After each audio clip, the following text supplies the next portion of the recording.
তো সেই কোরআন শরীফ, আপনি যথারীতি তার 10 গুণ সওয়াব পাবেন। তবে কোরআন শরীফের অক্ষরগুলো দেখলে ওতেও সওয়াব হয়, সুবহানাল্লাহ বলে। তবে বাংলা ওই অক্ষরটা দেখলে সওয়াবটা হবে না, কিন্তু পড়ার সওয়াবটা হবে। আর অরিজিনাল কোরআন দেখে পড়লে দেখারও সওয়াব পাবেন, পড়ারও সওয়াব পাবেন, সুবহানাল্লাহ বলেন। আপনি যদি কিচ্ছু না পারেন ওইটুকু পড়ুন। কেউ যদি মনে করেন আমি বাংলা পড়তেও পারি না, আরবি কোরআনও পড়তে পারি না, তবুও তো আপনি নামাজ পড়েন, তো আপনি ওই সূরাগুলো নিশ্চয়ই কারো না কারোর কাছ থেকে শুনতে শুনতে মুখস্থ করেছেন, এটাও সম্ভব। আপনি নামাজের বাইরে কোরআন তেলাওয়াতের নিয়ত করে ওই সূরাগুলোই পড়ুন। আপনি যথারীতি দৈনিক জীবনে কোরআন তেলাওয়াতের সওয়াব পাবেন এবং ওই সওয়াব আপনি আপনার মৃত আত্মাদের রুহে বকশিশ করবেন। আলহামদুলিল্লাহ, আব্দুল কাইয়ুমকে ডাকতে হবে না, আপনার মুর্দাদের জন্য ধারাবাহিকভাবে সওয়াব চলতে থাকবে। এক। 2 নম্বর একটা সহজ কথা বলি, একেবারে সহজ ভাই। বিসমিল্লাহির রহমানির রহিম এটুকু আমরা জানি না এমন কোনো জওয়ান কিংবা প্রবীণ নারী বা পুরুষ আমরা কেউ নেই, মাশাআল্লাহ, ওইটুকু আমরা সবাই পড়তে পারি। কিন্তু এটুকু হয়তো অনেকে জানি না যে বিসমিল্লাহির রহমানির রহিম এটিও যথারীতি কোরআন শরীফের একটি আয়াত, সুবহানাল্লাহ বলেন। এটা কোরআন শরীফের একটি আয়াত। যারা কোরআন পড়ে তারা জানে কোরআন শরীফে রয়েছে 114টি সূরা। তো 114টি সূরার 113টিতে বিসমিল্লাহ লেখা আছে, একটি সূরায় বিসমিল্লাহ লেখা নেই। না লেখার কারণ বা তফসির অনেক, আমি সেদিকে বলে সময় আপনাদের খাওয়াবো না। আমি একদম মদ্দা কথাটুকু বলছি ভাই। কিন্তু একটা সূরাতে বিসমিল্লাহ লেখা নাই, আর একটা সূরার গোড়ায় বিসমিল্লাহ আছে, ভিতরে আর এক জায়গায় আছে। এই সূরাটির নাম হলো সূরাতুন নামল। কথা মনে থাকবে? তাহলে 113টি সূরার গোড়ায় বিসমিল্লাহ আছে, একটা শর্ট, 14টা সূরা, আর একটা সূরায় গোড়ায়ও আছে, ভিতরে এক জায়গায় আছে। তাহলে টোটালে কোরআন শরীফে আসে 114টি সূরা, আর বিসমিল্লাহও 114টা। মাথায় থাকলো? এবার বুঝুন, এই যে 114টা বিসমিল্লাহ রয়েছে, এর মধ্যে 113টি সূরার গোড়াতে যে বিসমিল্লাহ লেখা আছে, মুহাক্কিক আলেম যারা, পৃথিবীর সুদক্ষ সূক্ষ্ম চিন্তাবিদ আলেম যারা, তারা এক কথায় বলেছেন যে এই বিসমিল্লাহগুলি সূরার অংশ নয়। এই কথাটা মুখস্থ রাখুন, এই বিসমিল্লাহগুলি ওই সূরার অংশ নয়। তাহলে কেন দেয়া হয়েছে? কেবলমাত্র আল ফাসলু মা বাইনা সূরাতাইন, আগের সূরা আর পরের সূরা, 2 সূরার মাঝখানে পার্থক্য বোঝানোর জন্যই বিসমিল্লাহগুলো লেখা। কথা বোঝাতে পারলাম? ফলে আমরা যখন নামাজ পড়ি তখন ওই বিসমিল্লাহির রহমানির রহিম আমাদের জোরে কেরাতের নামাজে জোর করেও বলতে হয় না, কিন্তু সূরা ফাতিহা শুরু করার সময় আউযুবিল্লাহও পড়তে হয়, বিসমিল্লাহও পড়তে হয়। কিন্তু যেই জোরে কেরাতের সময় আসে আমরা জোরে সূরা ফাতিহা শুরু করি, ঠিক কিনা? কারণ ওই সূরার গোড়ায় যে বিসমিল্লাহ আছে, ওই বিসমিল্লাহ ওই সূরার অংশ বলেন নয়। সম্মানিত ভাইরা, এখন প্রশ্ন হলো যে ওই কোরআন শরীফের ভিতরে এক জায়গায় বিসমিল্লাহির রহমানির রহিম লেখা আছে, ওটা সারা পৃথিবীর ওলামারা একমত, যেটা অবশ্যই কোরআন শরীফের আয়াত। সুবহানাল্লাহ।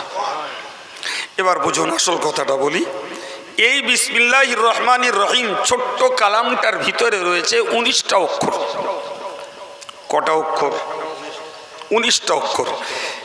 এখন একটা অক্ষরের বিনিময়ে যদি 10টা নেকি পাওয়া যায়, তাহলে 19 অক্ষর সম্বলিত বিসমিল্লাহির রহমানির রহিমটা কেউ যদি পড়েন, তাতে তিনি একবার পড়লে 190টা নেকি পাবেন।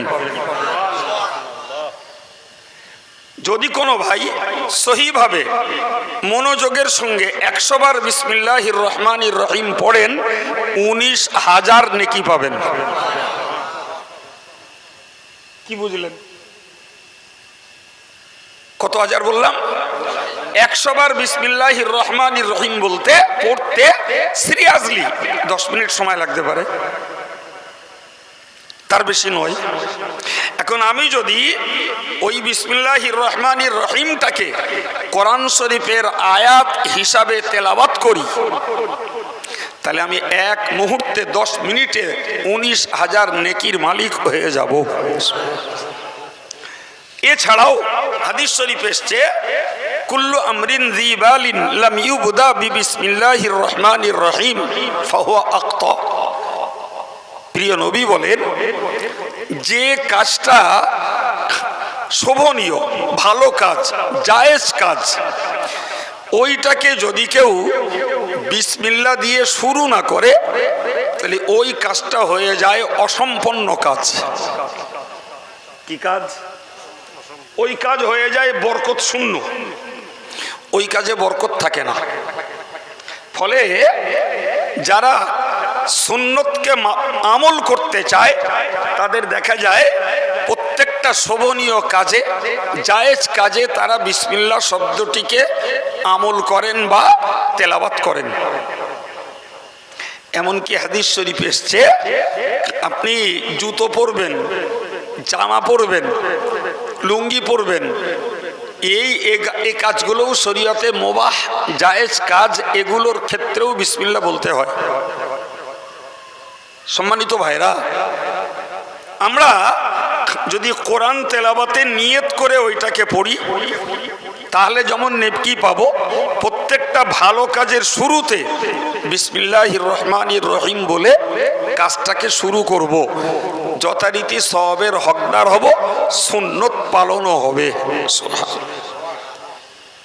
আমার মায়েরা মনে ভাবুন, তারা চুলোয় জাল ধরাবে কি গ্যাসটা জ্বালাবে, কিংবা হাঁড়িতে চাল দেবে, রান্না হয়ে গেছে, পাত্র থেকে ভাত তরকারি খসাবে, প্রত্যেকটা ক্ষেত্রে ক্ষেত্রে বিসমিল্লাহ বলা দরকার।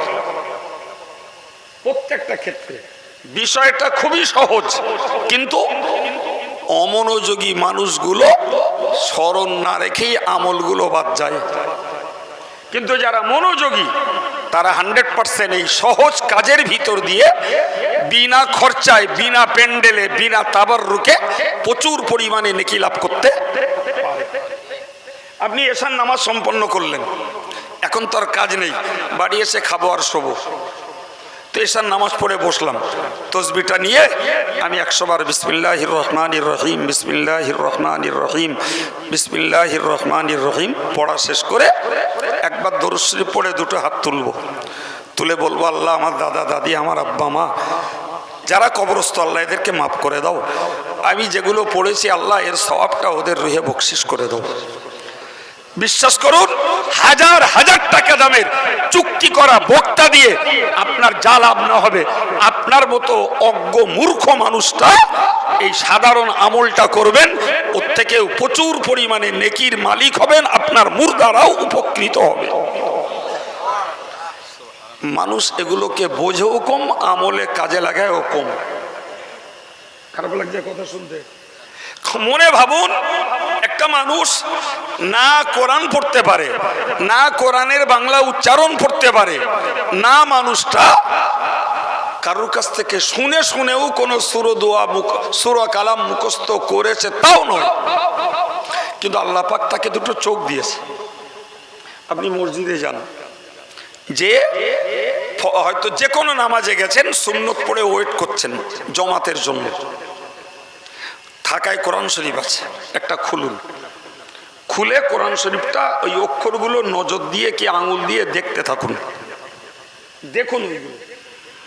মনের ভিতরে একটা আফসোস হোক, আল্লাহ এটা তোমার কালাম, আমি অযোগ্য, আমি পড়তে শিখতে পারিনি।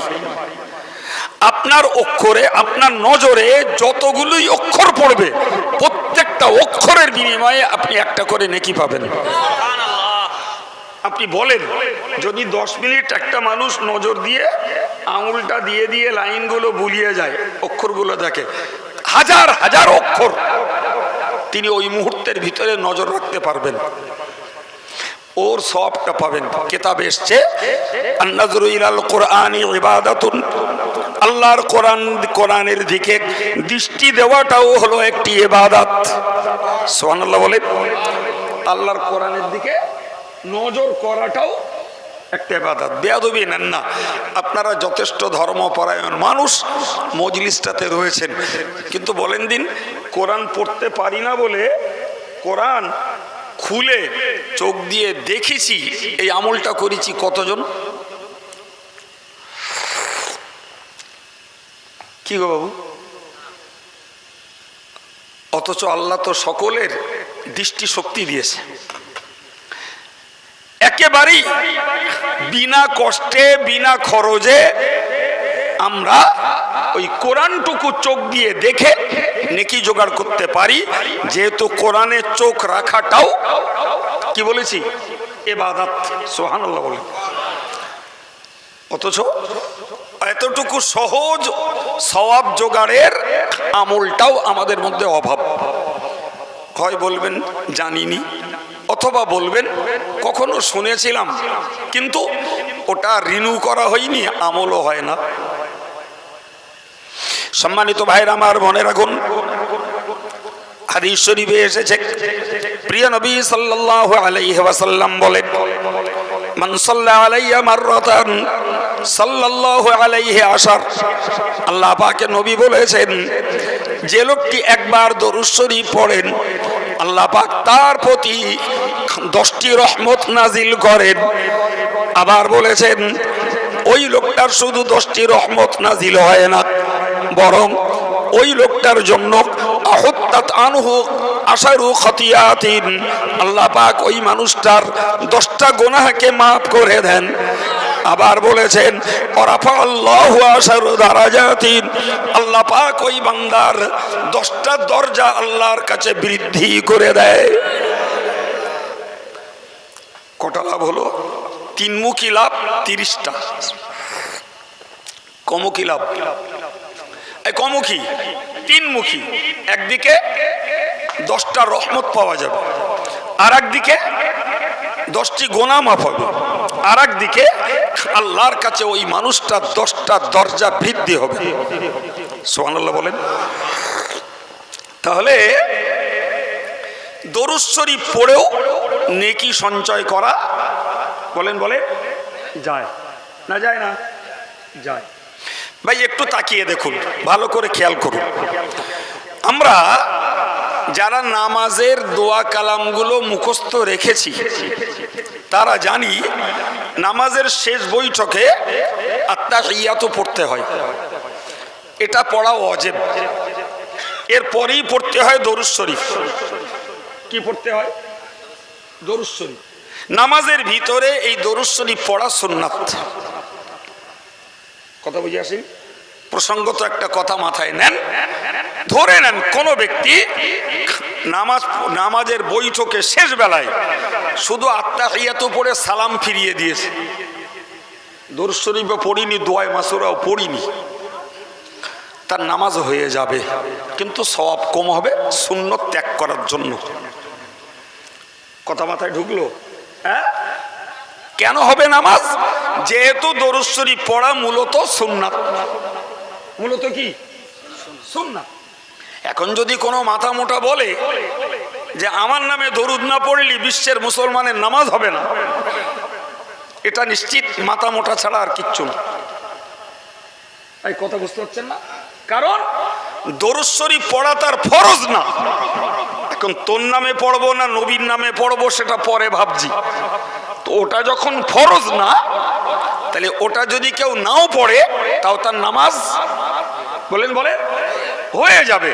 সুন্নত পালন আমল করিনি, সব কম হবে। দরুদ কার নামে পড়ি? ওই দরুদটার ভিতরে দুটি পরিবারের নাম আছে।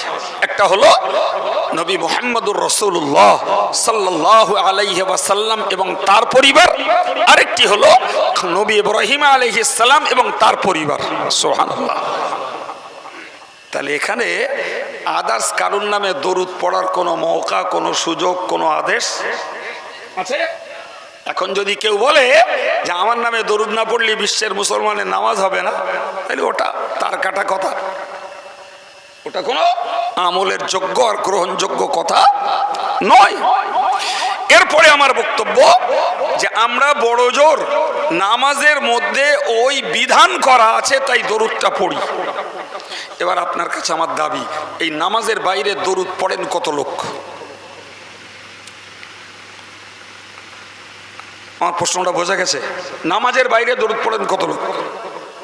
অথচ রাসূলুল্লাহ বলেছেন আউলান নাসি বি ইয়াউমাল কিয়ামতি আকসারু সালাতান আলাইয়া আও কামা ক্বাল। আল্লাহ পাকের নবী বলেছেন কিয়ামতের মহাময়দানে, হাসরের কঠিন দিবসে ওই লোকটাই হবে আমার ঘনিষ্ঠ ব্যক্তি, ওই লোকটা আমার কাছের ব্যক্তি হবে যে লোকটা যত বেশি আমার প্রতি দরুদ পড়বে। আমি নবী বলছি ওই মানুষটাই কিয়ামতের দিনে আমার তত ঘনিষ্ঠ হবে।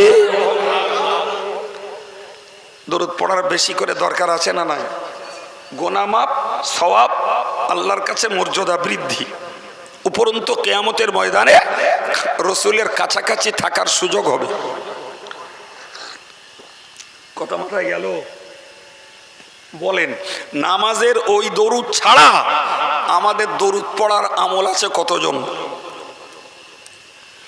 গোটা দুনিয়া জুড়ে কাদরিয়া, চিশতিয়া, নকশবন্দিয়া, মুজাদ্দিদিয়া যত সিলসিলায় তরিকতের পীর রয়েছে, কাদরিয়া তরিকার পীর হযরত বড় পীর সাহেব কেবলা, চিশতিয়া তরিকার পীর হযরত খাজা মুঈনুদ্দিন চিশতি, নকশবন্দিয়া তরিকার পীর হযরত বাহাউদ্দিন নকশবন্দি, মুজাদ্দিদিয়া তরিকার পীর হযরত আহমদ সারহান্দি মুজাদ্দিদ আল-ফিসানি রাহিমাহুমুল্লাহ।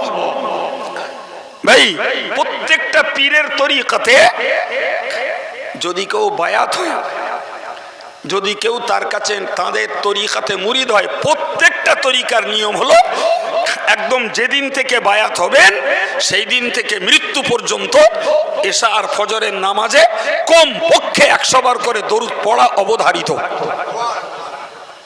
বেয়াদবি নেন না, আমরা সবাই ফুরফুরার মতাদর্শের মানুষ, জি, এবং পীরের আওলাদ বা পীর শ্রেণীর কাউকে পেলে আমরা বড় দুর্বল হই, সেখানটায় বড় বিগলিত হই।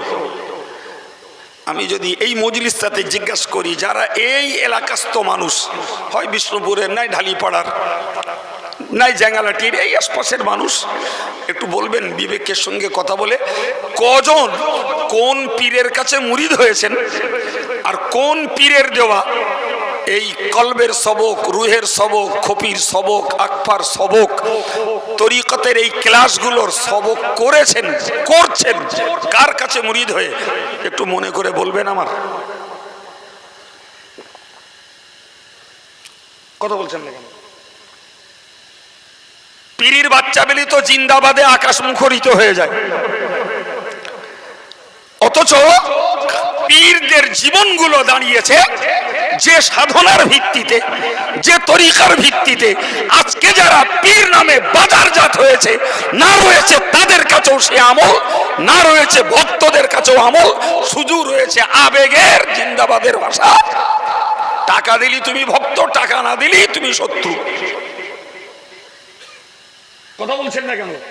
কতদিন যাবে এই মূর্খতার আবেগ? কতদিন? জি, সম্মানিত ভাইরা আমার, রাসূল পাক বলেছেন যারা আমার নামে যত বেশি দরুদ পড়বে তারা কিয়ামতের দিনে আমার তত ঘনিষ্ঠ হবে। এই কারণেই রাসূলুল্লাহর ঘনিষ্ঠ উম্মত বানানোর জন্য কাদরিয়া, চিশতিয়া, নকশবন্দিয়া, মুজাদ্দিদিয়া, तमाम তরিকতের ওলি তরিকতের নিয়ম হলো এশার ফজরের পরে কমপক্ষে তুমি 100 বার করে দৈনিক দরুদ পড়ো, তবেই তো তুমি রাসূলুল্লাহর প্রিয় উম্মত বলে গণ্য হতে পারবে। ভাই তাহলে অজনসিহত এটা প্রকৃতপক্ষে মানুষকে আল্লাহওয়ালা, মানুষকে রসুলওয়ালা, মানুষকে আমলওয়ালা বানানোর একটা মাধ্যম। কি বলেছি? মানুষকে রসুলওয়ালা, আল্লাহওয়ালা, আমলওয়ালা বানানোর একটা মাধ্যম। এবারে সবাই সব কথা হয়তো শুনতে পান না, সব কথা সবার কানে পৌঁছায় না, কিন্তু যাদের কাছে জ্ঞানগুলো পৌঁছায় তাদের মধ্যেও অনেক মানুষ তো আমলের প্রতি মনোযোগী হয় রে বাবা, না হয় না?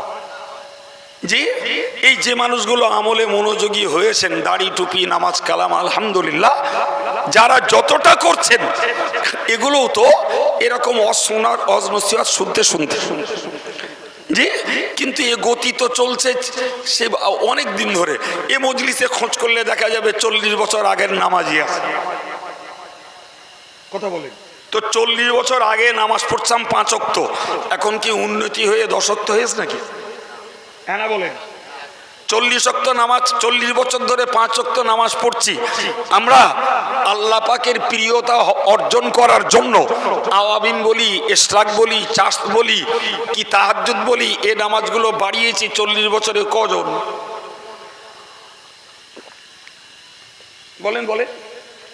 আজকের পৃথিবীতে অর্থের উন্নতি হয়েছে, গাড়ি বাড়ির উন্নতি হয়েছে, পোশাক পরিচ্ছদের উন্নতি হয়েছে, তাহলে একজন ধার্মিকের জীবনের আমলের উন্নতি কেন হবে না? আমরা পীর পীর করছি, কিন্তু জানেন খুব শান্ত মাথায় বুঝুন ভাই, আমরাও নামাজ পড়ি, পীরেরাও নামাজ পড়তেন। আমরাও রোজা রাখি, তারাও রোজা রাখতেন। আমরাও অনেকে টাকা আছে হজ করেছি, তারাও হজ করেছেন। আমরাও যাকাত দেই, তারাও যাকাত দিতেন। যে আমরাও দাড়ি রেখেছি, তারাও দাড়ি রাখতেন। আমরা টুপি পরি, তারাও টুপি পরতেন। সম্মানিত ভাইরা, তাহলে দেখতে পাচ্ছি বাহ্যিক আমলে পীর সাহেবরা যা করেন, অনেক আম মানুষ, সাধারণ মানুষও সেই আমলগুলো করে। হ্যাঁ না বলেন? করে না? করে না? ঠিক পীর সাহেবরা সুদ থেকে, মদ থেকে, মিথ্যাচারিতা থেকে, বন্ধক থেকে, হারাম রোজগার করা থেকে তারা যেমন পরহেজ করতেন, অনেক আম মানুষ রয়েছেন আলহামদুলিল্লাহ, তারাও সুদ মদ হারাম থেকে পরহেজগারিতা করে। এবার বলুন তো, তারা পীর নামে কেন খ্যাতি লাভ করলেন? মানুষ তাদের প্রতি কেন এত আবেগী? মানুষ তাদের প্রতি এত দুর্বল কেন? কারণ কি? নামাজ তো আমরাও পড়ি, তারাও পড়ে। রোজা আমরাও রাখি, তারাও রাখে। আমাদেরও দাঁড়িয়ে আছে, তাদেরও ছিল। আমরাও টুপি পরি, তারাও পরেন। আমরাও ফেতরা দেই, তারাও দিতেন। আমরাও কোরবানি করি, তারাও করতেন। তাহলে কিসের কারণে তাদের প্রতি মানুষ এত আকৃষ্ট? কি কারণে তাদের প্রতি মানুষ এত বিগলিত? কি কারণে মানুষ তাদের ব্যাপারে দুর্বল? ভাই রে, শুধু হাউমাউ করলে হবে না, কথা বুঝতে হবে। আমার এই প্রশ্নটার উত্তর খুঁজে বার করুন তো, কেন তাদের প্রতি মানুষ এত আকৃষ্ট? সম্মানিত ভাইরা আমার, মনে রেখে দিন, আমি আপনাকে একটি কথা বোঝাই, শান্ত মাথায় বুঝে রেখে দিন ভাই। আমরা ছোটবেলায় বাঙালির বাচ্চা হিসাবে যেমন পড়েছি ঈশ্বরচন্দ্রের লেখা বর্ণ পরিচয়, পড়েননি? আর ওই সঙ্গে পড়েছি ধারাপাত, পড়িলেন? তাতে লেখা রয়েছে 1 চন্দ্র, 2 পক্ষ, 3 নেত্র, লেখা আছে। হ্যাঁ, নেত্র শব্দের বাংলা অর্থ চোখ। তো আমরা দিব্য দেখতে পাচ্ছি প্রত্যেকটা মানুষের চোখ দুটো করে। কটা করে চোখ? জোরে বলেন কটা? ওই বইতে লেখা আছে 3 নেত্র, 3টে চোখ। ও কথা সত্যি না মিথ্যা? হ্যাঁ, যদি ও কথা সত্যি হয় তাহলে স্বীকার করতে হবে আমরা দুটো চোখ আল্লাহর পক্ষ থেকে পেয়েছি। আর একটা চোখের জন্য আল্লাহ আমাদের সাধনা আমাদের চেষ্টার উপরে ছেড়ে দিয়েছেন। তুমি যদি সাধনা করতে পারো তাহলে তোমার 3 নম্বর চোখটা খুলবে। ও চোখ হাতে নয়, পায়ে নয়, বুকে নয়, পিঠে নয়, ও চোখ বুকের ভিতরে কলবে। তাম পৃথিবীর যত হাক্কানি পীর ওলি, যারা দুনিয়াদার নয়, যারা হিংসুটে নয়, যারা অহংকারী নয়, যাদের কাছে বংশের গরম নাই, যাদের কাছে অর্থের লোভ নাই, ওই মানুষগুলোর প্রতি দুনিয়ার মানুষদের আকর্ষণ হলো তারা তাদের সাধনায়, তাদের সংগ্রামে তারা ওই 3 নম্বর চোখটাকে খুলতে পেরেছেন। চিল্লে বলে ওই তিন চক্ষুর মানুষ তারা। ওই 3 চক্ষু খুলেছেন বলেই এই দুনিয়ার আম মানুষগুলো তাদের পাগল হয়। ওরা 3য় চক্ষু খুলতে পেরেছেন কিসে? আল্লাহ পাকের জিকির করে, আল্লাহর ফিকির করে, আল্লাহর তাসবিহ পড়ে, তারা নফল ইবাদত করে তারা 3 নম্বর চক্ষুটাকে খুলেছেন। তাহাজ্জুদের নামাজ পড়ে তারা 3 নম্বর চক্ষুটাকে খুলেছেন। হিংসা বাদ দিয়ে, অহংকার বাদ দিয়ে, বংশের গৌরব বাদ দিয়ে, টাকার লোভ ছেড়ে দিয়ে তবেই তারা জীবনটাকে তৈরি করেছেন। তবে তাদের 3য় চক্ষুটা খুলেছে। আমরা নামাজি, আমরা রোজাদার, আমরা টুপিওয়ালা, আমরা দাড়িওয়ালা, কিন্তু আমরা 3 চক্ষুলার সাধনা করিনি। ফলে তারাও নামাজি, আমরাও নামাজি, লোকে আমাদেরকে দাম দেয় না, আমাদের প্রতি আকৃষ্ট হয় না, কিন্তু 3 চক্ষু তারা খুলতে পেরেছেন বলেই মানুষ তাদের প্রতি আকৃষ্ট হয়। এটি আল্লাহ পাকের দেওয়া আকর্ষণ।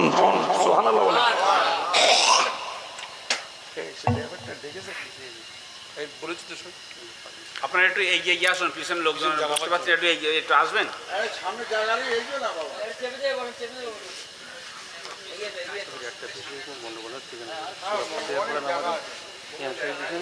আর এই ফরজ নামাজের পরে দোয়া একসঙ্গে করা যাবে। একটু লাস্টে বলবেন ওই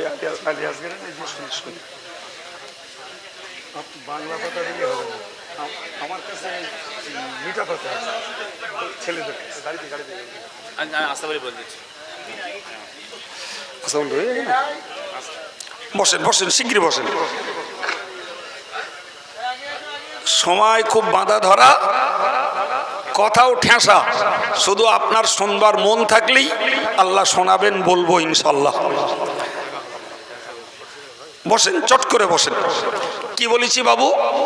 তাহলে পীর ওলিদের প্রতি মানুষের আকর্ষণ কিসে? তারা কলবের সাধনা করেছে। কিসের সাধনা বাবা? কলবের সাধনা।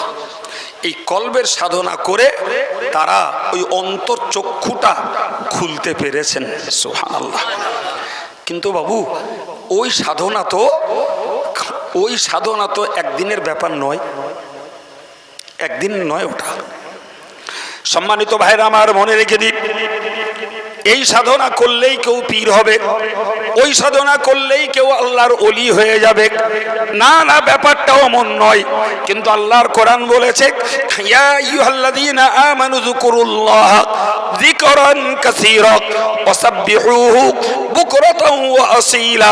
ও ঈমানদার নারী পুরুষ, তোমরা অধিক পরিমাণে আল্লাহ পাকের জিকির করো।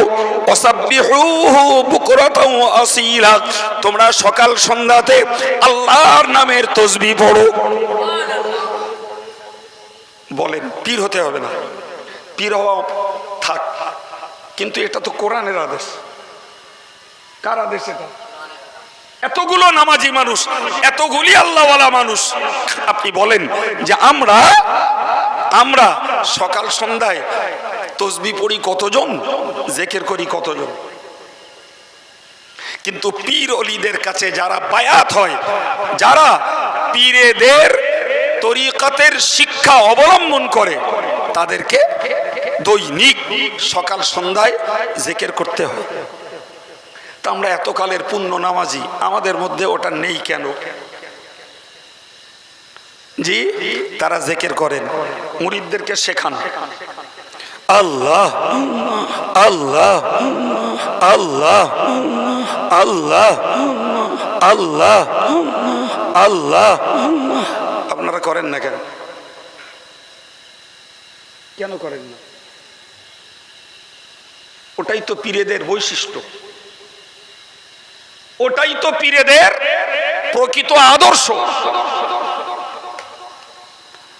সম্মানিত ভাইয়েরা আমার, প্যারে নবী সাল্লাল্লাহু আলাইহি ওয়াসাল্লাম তার পাক জবানিতে জানিয়ে দিয়েছেন, মান সাব্বাহা সালাসান ওয়া সালাসিন ওয়া মান হাম্মাদা সালাসান ওয়া সালাসিন ওয়া মান কাব্বারা সালাসান ওয়া সালাসিন। আল্লাহ পাকের নবী বলেছেন, ও সাহাবীরা তোমরা মনে রাখো, যারা তোমরা নামাজ পড়ার পরে বাদা সালাতিল মাকতুবা, নামাজ শেষ করে যারা 33 বার পড়বে সুবহানাল্লাহ, 33 বার পড়বে আলহামদুলিল্লাহ, 34 বার পড়বে আল্লাহু আকবার। অন্য হাদিসে এসেছে 33 বার সুবহানাল্লাহ, 33 বার আলহামদুলিল্লাহ, 33 বার আল্লাহু আকবার,